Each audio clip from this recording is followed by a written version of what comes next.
निश्चित तौर पर भारतीय किसान संघ गैर राजनीतिक संगठन है, हमारा आंदोलन शांति प्रिय है, लेकिन अगर किसानों के मुद्दों पर सरकार ने कोई ठोस निर्णय और समाधान नहीं दिया तो एक प्रचंड आंदोलन आने वाले दिनों में इस उड़ीसा की उत्कल की भारतीय किसान संघ के किसान और कृषि के संकल्प को दोहराते हुए एमएसपी के माध्यम से, लाभकारी मूल्य के माध्यम से, जीएसटी में किसानों के आदान को फ्री करने जैसे सभी विषयों पर यह आंदोलन एक जागरण का काम। श्रीनिवास, क्षेत्रीय संगठन मंत्री, भारतीय किसान संघ। भारतीय किसान संघ उड़ीसा प्रदेश आगामी 3 नवंबर को उड़ीसा के भुवनेश्वर में कृषक गर्जन महासमावेश 50,000 किसानों को लेकर आयोजित कर रहा है।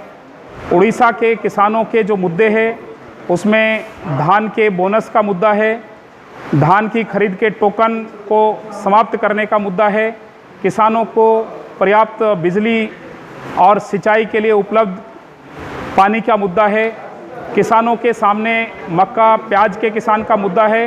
इन तमाम मुद्दों को लेकर आने वाले दिनों में 21 सितंबर को भगवान बलराम की जयंती से लेकर 3 नवंबर तक 10 लाख किसानों से कथा वार्ता संवाद करते हुए रथ यात्राओं के माध्यम से किसानों के बीच में इन मुद्दों पर हम जाएंगे, हस्ताक्षर किसानों का लेकर इस आंदोलन का निमंत्रण देंगे और 3 नवंबर को 50,000 चासी को लेकर भुवनेश्वर में ये कृषक समावेश, गर्जन समावेश भारतीय किसान संघ के नेतृत्व में होगा।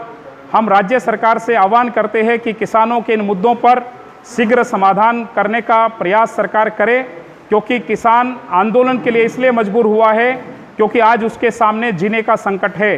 भारतीय किसान संघ का मानना है कि कृषि और कृषक को बचाना है तो सरकार को किसानों के इन तमाम मुद्दों का समाधान करना होगा। 3 नवंबर को हमारे समावेश के बाद अगर किसानों के मुद्दों का समाधान नहीं मिला तो एक प्रचंड आंदोलन का शंखनाद भारतीय किसान संघ आने वाले दिनों में उड़ीसा प्रदेश में करेगा। सर, डिमांड क्या है आपका? भारतीय किसान संघ की इस आंदोलन की प्रांत की जो डिमांड है उसमें हमने कहा है कि किसानों को जो धान पर बोनस है वो 500 रुपये मिलना चाहिए कम से कम। दूसरा हमने कहा है कि किसानों के जो बिजली है वो उसको पर्याप्त मिलनी चाहिए। तीसरा हमारा मुद्दा है कि जो टोकन की व्यवस्था राज्य सरकार ने की है, जिसमें आज किसान के साथ इतना घोटाला होता है कि वो सुसाइड करने के लिए मजबूर है, इसलिए वो टोकन व्यवस्था पूर्णतः समाप्त हो। राज्य के अंदर बंद पड़े शुगर मिल, कोल्ड स्टोरेज और कॉटन मिल को पुनः चालू किया जाए। मक्का और प्याज के किसानों के लिए सभी प्रकार की व्यवस्था की जाए और जो राज्य की मंडियों में 8 किलो से लेकर 10 किलो तक पर टन का जो धान का कटौती होता है वो सब प्रकार की कटौती बंद की जाए और जो लिफ्ट इरिगेशन है वो अभी केवल 17,000 पॉइंट्स पर है, उसको कम से कम 2 लाख पॉइंट्स तक बढ़ाने का सरकार काम करे ताकि सूखे की समस्या से हम निपट पाएँ। महानदी के पानी से सिंचाई की पर्याप्त व्यवस्था करने के लिए सरकार चेक डैम बनाए। ऐसे बहुत सारे मुद्दे हमारे मछली के किसानों के लिए, नारियल के किसानों को लेकर, पशुपालन के किसानों को लेकर, ऐसे तमाम मुद्दों पर ये हमारा किसानों को लेकर के ये शंखनाद हमने किया है, जो 3 नवंबर को 50,000 की संख्या में भारतीय किसान संघ के नेतृत्व में संपूर्ण उड़ीसा प्रदेश के कृषक आएंगे और इसको हमने नाम दिया है कृषक गर्जन महासमावेश चलो भुवनेश्वर। ये हमारी इस रैली के माध्यम से हम किसानों को जागरूक करना चाहते हैं।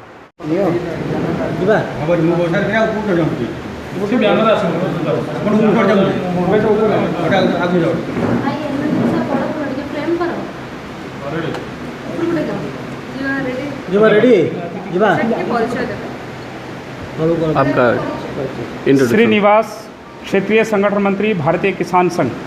सर, क्यों आपने जो गर्जन समावेश करेंगे, क्यों करेंगे?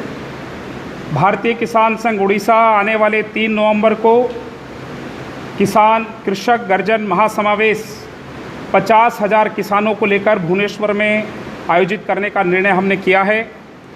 भारतीय किसान संघ का मानना है कि पिछले अनेक वर्षों से उड़ीसा प्रदेश के किसान की दयनीय स्थिति बनी है, चाहे वो किसान के बोनस का विषय हो, किसान की खरीद के लिए मिलने वाला टोकन का मुद्दा हो, सिंचाई का मुद्दा हो या किसानों के लिए और बहुत सारे ऐसे जो मुद्दे हैं जो आज उसके लिए आत्महत्या करने तक के लिए उड़ीसा का किसान मजबूर हो रहा है।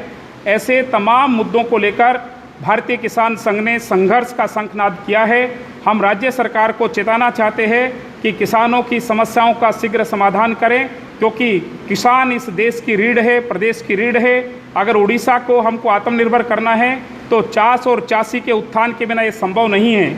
इसलिए भारतीय किसान संघ ये तमाम मुद्दों को लेकर आज राज्य सरकार से आह्वान करने के लिए 3 नवंबर को इस महासमावेश के माध्यम से भुवनेश्वर में आने वाली है। कितने लोग इसमें शामिल होंगे? हम 21 सितंबर को भगवान बलराम की जयंती है। कृषक देवता भगवान बलराम को आदर्श मानकर हम 10 लाख उड़ीसा के किसानों का हस्ताक्षर अभियान का श्रीगण 21 सितंबर को करेंगे और उसके बाद संपूर्ण उड़ीसा प्रदेश में भगवान बलराम रथ यात्राओं के माध्यम से चासी से संवाद संपर्क करते हुए, कथा वार्ता करते हुए 50,000 किसानों को हम 3 नवंबर को उड़ीसा में आहूत कर रहे हैं और ये संघर्ष अपने परिणाम तक जारी रहेगा। सिर्फ समावेश करेंगे और किसी को घेरना है? भारतीय किसान संघ एक रचनात्मक संगठन है, गैर राजनीतिक संगठन है। हम इस शक्ति का प्रदर्शन इसलिए करना चाहते हैं कि सरकार तक किसानों की आवाज़ पहुँचे। हमारा आंदोलन किसी भी सरकार या सत्ता के विरोध में नहीं है। हमारा आंदोलन किसानों की बात को सत्ता तक पहुंचाने का है। इसलिए समावेश उस दिन केवल अपनी आवाज़ को सत्ता तक पहुंचाना है। अगर उसके बाद भी हमारी समस्याओं का समाधान नहीं हुआ और सरकार ने किसी प्रकार का ठोस समाधान नहीं किया तो आने वाले दिनों में निश्चित तौर पर यह आंदोलन और आगे बढ़ेगा।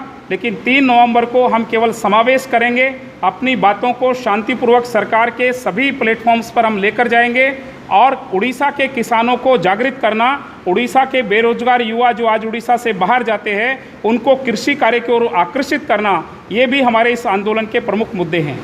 धन्यवाद। नमस्कार। भारतीय किसान संघ के किसान और कृषि के संकल्प को दोहराते हुए एमएसपी के माध्यम से, लाभकारी मूल्य के माध्यम से, जीएसटी में किसानों के आदान को फ्री करने जैसे सभी विषयों पर यह आंदोलन एक जागरण का काम